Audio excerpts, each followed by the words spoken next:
all that. I did promise. How is everyone? Good. Yeah. Thank you so much for having me here. Yeah. It's my third time here. It's been a while. So I'm laughing because my grandmother, Reverend Eloise, me growing up and watching her, after a while, I got used to her punchlines and her stories. And it just like, in my mind, I'm like, you said that one already, grandmama.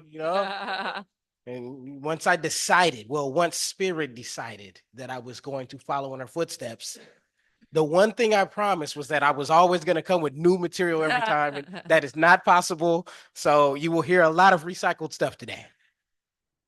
It'll be new to me. Yes, yes, thank you. And by the way, I was fighting tears on that lost song. I was like, it's too early to cry like that. So you'll know why in a minute. So a few years back, and when I say a few years, my oldest son is a teenager now. This story was when he was about maybe 8 or 9. So it's a very recycled story. And it was about when I was taking him to a birthday party that I was not prepared to take him to. His mother didn't tell me, when I picked him up, hey, he has a birthday party to go to on Saturday. So it was just sprung on me. And I'm like, oh my goodness. Now I have to find a gift and a card because nobody wants their child to be the one who showed up at a party with nothing. So the gift part is easy. When you're buying toys for boys, it's so easy. The rules never change. But buying toys for boys is easy. Um, it was the card part. And we're looking through all these cards at Target, and we're looking and looking. I'm like, no, this one won't do, and no, this one won't. All the good cards were just taken on this kid's birthday today. Now, me being an 80s baby, right away I recognized this card that was a Where's Waldo card. And my son is like, Dad, this is stupid. What is this? And I'm explaining to him the joy in Where's Waldo. Son, it was a book. And every page of the book, there's the same theme. You're looking for Waldo. Now, what's even cooler is every page is a different theme. There's a volcano theme, and there's an island theme, and just all these cool themes. And here's what's even cooler. You don't just look for Waldo. There's a wizard you can look for, then you can find Waldo's hat, and there's all kind of distractions in each page that distract you from Waldo, and you forget you're looking for Waldo, but the theme is the same on every page. Find Waldo. And he's just like, can we please go to the party, old man? And I'm like, okay, fine. And I realized in that moment, while I was irritated about the party I did not know about, irritated about having to take him, irritated about having to spend money I felt I did not have for this birthday party, there was a lesson for me to learn. Everything is God. Each and every experience we have. We love talking about the nice, beautiful things in metaphysics. That's my one gripe with this. I was raised in this philosophy. My one gripe is we do not talk about the ugliness enough. Yet when someone is going through something, when someone is going through the most ugliest moment of their lives, we always want to glaze it over with something positive. Sometimes we need to address the ugliness. It can be a health scare. It can be the passing of someone dear to our hearts. It can be any of these things. Yet that too is God. Our assignment, since we have taken our first breath and even before, is to say, you don't fool me, God. There you are. Just like with Waldo. Each and every time, no matter what it is, no matter how frightening, no matter how ugly it may look like, point to God and say, you don't fool me, there you are. All we're doing is playing Where's Waldo with God. That's all we're doing. God shows you something and you are supposed to stand there unmoved and say, I see you, God. You don't fool me. Let's not act like this is an easy thing all the time. Miracles are a normal occurrence in our lives. Understand, you really are that magical. And if you need more proof, because, we are those kind of people, there's this YouTube video that I stumbled on that just baffled me, where it showed how all the characteristics in our body look just like something that's going on in the universe. your pupil dilating, look like, I think, the nebula, and your lungs look like this, and just all these things going on. A cell being born looks like a star being born. I mean, literally, it's showing how they are identical and they are going on in our bodies right now. There's no reason for us to speculate why, because you are the universe in the flesh. Yes, you are. Mm. We like to pretend like we're not, because knowing we are that big is often frightening. And of course, then there's the accountability that we are that great and we have to live up to being that great. Maybe it doesn't frighten you, but it frightens me. So I always try to dumb myself down. Mm. Mm. Yet God is always saying, stop it. You are awesome. You get to be awesome. I'm sorry. Mm. You are sitting right now with countless miracles going on, just vibrating off of you right now. You are the miracle. The only way to activate miracles is with gratitude. I'm sorry, that's the only way. That is the key ingredient. This is how we walk on water. This is how we turn all kind of things into abundance. This is how we have to be grateful first. Now, when this gets hard, when this gets difficult, when this is very challenging, something I always to remember, right? Because there's this word that we practice in metaphysics. It's a swear word to me. It might not be a swear word to you. It does start with the letter F. I'll say it, but I don't like it. We are in church, but forgiveness, right? I do not always like that word. Mhm. I'll be honest. I came here to really talk about my not so beautiful side today, and I am a spoiled brat. My parents made sure of it. I am a spoiled brat. Yes, literally. It is very easy for me to hold grudges. Very easy for me to X you out of my life. Very easy for me to not ever think anything beautiful of you ever again if I feel crossed. I am telling you right now, please do not be like me. This is how we stop our blessings. This is how we block our blessings. All the time, the universe is throwing blessings at us, too many for us to catch. And the way we run our blessings off is by holding grudges and being hateful. You cannot hold on to your grudges and accept blessings at the same time. You have to drop something. Which one do you want? A lot of times while I'm holding on to these grudges, yet asking for new blessings, my mother keeps telling me, son, that's not how the universe works. And it always turns into an argument. I always call her an hour later and say, I apologize, Mom, you're right. But trust me, I do not like it. Mm. But it's the only way.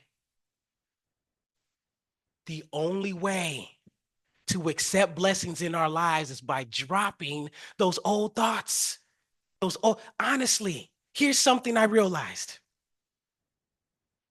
There were a lot of mixed emotions among the hip hop community when we realized that breakdancing was going to be a new event in the Olympics.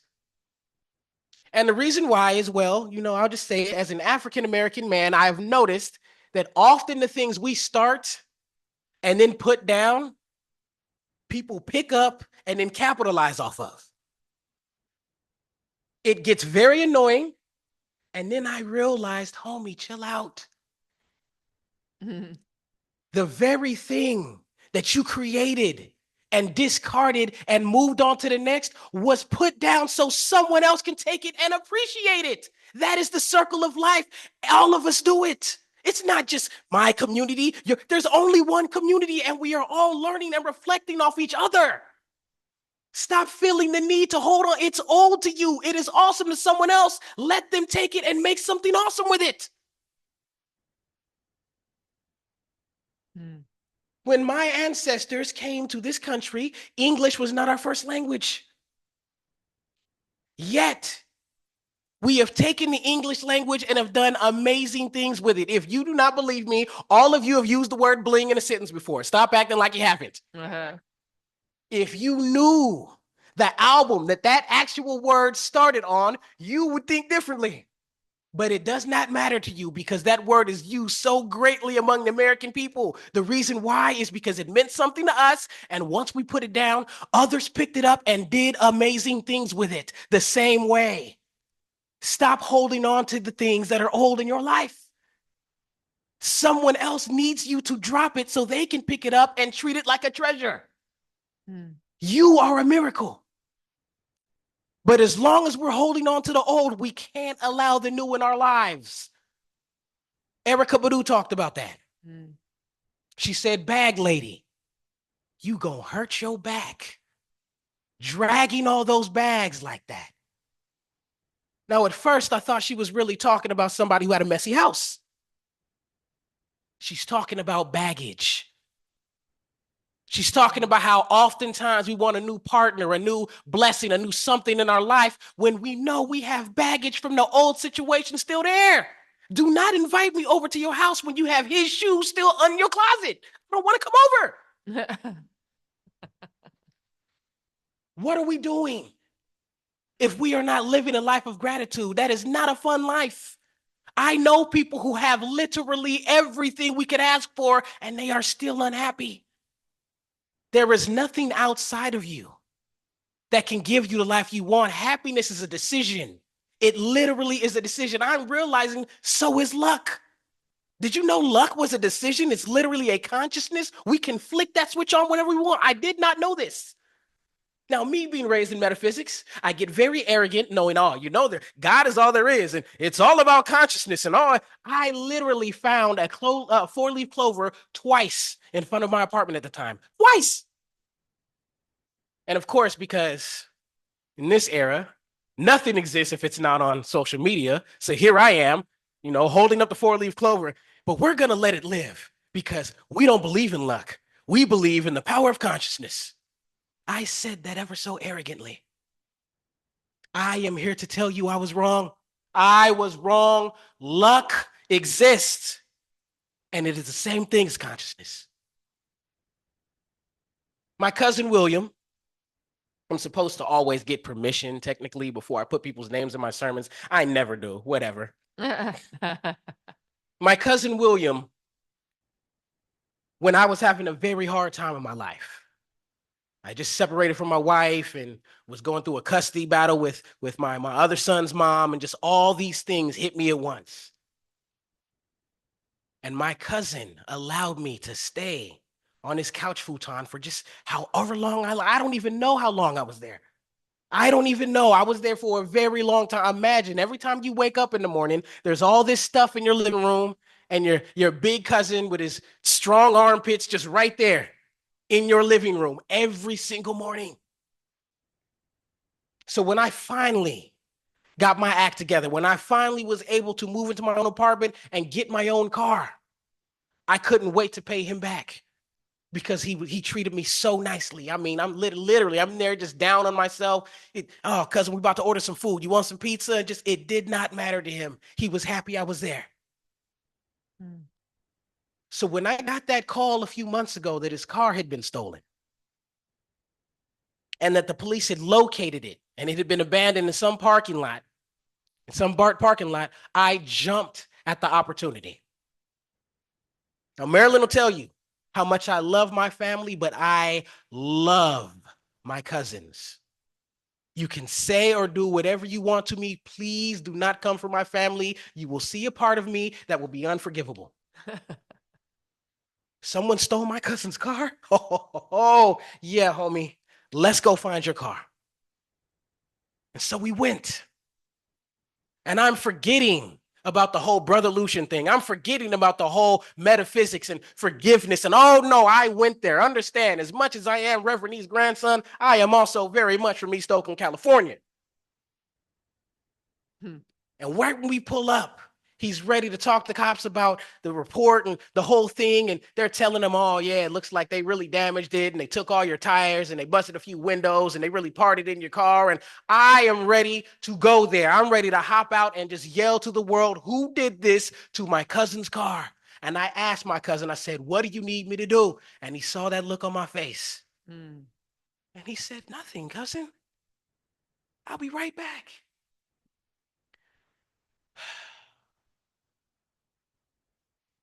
And my cousin started thanking the universe for his car right there in front of me. Thanking the universe for his car, for the tires, for everything. I mean, literally opened all four doors and started blessing his car in front of me. Oh my God. The times I used to bully my younger cousins, understand, he got me right then. I was screaming uncle. He had me. Oh my God. One more thing I love to say about him is that he's an amazing actor, and I put him in his first stage play. I get to brag about that. He's not the only amazing actor in our family yet. I'll admit it. He gets the most callbacks out of all of us. Gratitude is a way of life, and he practices it perfectly. And this is why he gets those callbacks all the time. When I think of gratitude, I think of that cookout, right? Where you go see your families from that other part of the country and, way states away. That's where your family migrated from before they got to California. And you're there and you don't know any people, yet everybody's being so nice to you and telling you, go ahead, get some chicken, baby. And you're playing like you're all shy and too cool. Maybe y'all don't do this, but I do this. Mm-hmm. Do you not understand that the universe and your ancestors are working together to give you all the blessings that you want? But when we don't practice being grateful, we act like that shy relative who's afraid to get a plate. And then when you get a plate, you only pile a little bit on because you want to be polite when you know there's enough to feed everybody here for a decade. But we want to pretend like we're being polite. Oh, I'll just get a take as much as you want. I'm realizing now, right, from playing basketball, if I give somebody an amazing pass and leave them open for a shot, I want them to shoot the shot. But if I give you that pass and then you pass it to someone else, do you know how insulting that is? Why didn't you take the shot? I don't care if you miss it, but please take the shot. I think we all in here feel that way. When we give somebody the ball who we care about, we want them to score. Yeah. The universe wants you to score. Take the shot. Just take it. You never run out of shots to take anyway. Gratitude is a way of life. It is literally what we called it earlier, a practice. We also have a cousin who made his transition recently. And while you were singing that beautiful song, I realized in that moment that we haven't done a whole lot of crying. We have, but not really a whole lot. And the reason why is because my cousin left us way too many good memories behind to really feel sad about anything. It's the weirdest thing. I mean, when we cry, we cry. We don't care who's around. We cry. This is different. And that's what the song reminded me of. In that moment where you were singing so beautifully, and that's what I need. I need someone to forget people are here and they feel. You do that. I needed to see that. For some reason, it is different. This is what gratitude does for us. It makes us immortal. Nikki Giovanni, an amazing poet. She wrote this poem called Ego Tripping. It's talking about how bad the Black woman is. It's amazing. I mean, just womanhood in particular. Read that poem. And my favorite line was when she said, I am so on point that even my errors are correct. That's you. That's you. No matter what it is you do in life, it always ends up being a blessing. Look at all the accidents that ended up being multi-million-dollar ideas later on. Ivory soap. Look at that. Yes, I know it's very strong. It makes us all itch, but the person who made it made a lot of money. But the reason it floats was an accident. He left it in the tumbler for too long. And for some reason, after he did that, now the soap floats. Accident. The Slinky, that's the easy one. Was fixing on his car and the spring popped out and started walking. Accident. You are so on point that even your errors are correct, but you will not see the on point part unless you are grateful first. Think about whatever ugliness is going on in your life. Think about it right now. Oh, I'm talking about the ugliness. Sit with it for a second. Now, I don't know about y'all, but in the 80s, there were a lot of fantasy movies. I'm talking Willow. I'm talking The Dark Crystal. I'm talking Labyrinth. I could go on forever. All these kids want to talk about Harry Potter and Lord of the Rings like it's something new. Let me tell you, kid, I know about all of it, and it's always the same thing. In the deepest, darkest forest, where it's all kinds of dragons and trolls and ugliness going on, that's where the treasure is. Every single time, no matter how ugly that forest is, the treasure is right there. And as long as we run away from the ugliness, as long as we run away from forgiveness, as long as we run away from being grateful about every aspect of our life, we are missing the treasure. Do we truly believe God is all there is, or do we not? That means regardless of who the president is, that means regardless of the language of whoever's upset right outside your house, if they're not using language you feel they should be using, that's regardless of how low that teenager's pants may be. God is all there is. Now, it is on us as divine beings to see the divine in everything. That's our responsibility.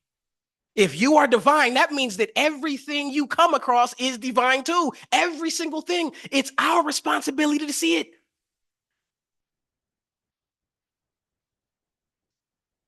I grew up playing Pop Warner football. And it's something I really love talking about because I grew up in a family full of mostly girls.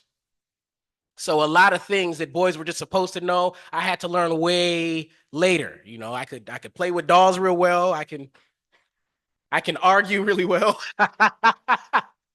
Can't beat me in an argument. I'm sorry. But for some reason, that other part came way later. And so I ended up playing for the Berkeley Cougars Pop Warner League team. And I learned a lot. One thing I learned was I was afraid of hitting. Now, mind you, this is before we had those helmet-to-helmet rules that protect players ever so well now, okay? So when people wonder why it takes me long to answer certain questions, I played football when there was no helmet-to-helmet rule. Give me a break. And there was this one drill where you're supposed to lay on your back, and your teammate's supposed to lay on his back, and one has the ball, one doesn't, and when the ref blows the whistle, you hop to your feet, and you just run full speed and clash into each other. Right? See how barbaric that is? See all the faces y'all made? Y'all couldn't even hide that face. See that? And I was terrified of hitting. Terrified. Finally, my coach realized this boy Luchan will not hit. I was fast. I was everything else, but I would not hit. I did not like it. And he came up with a solution.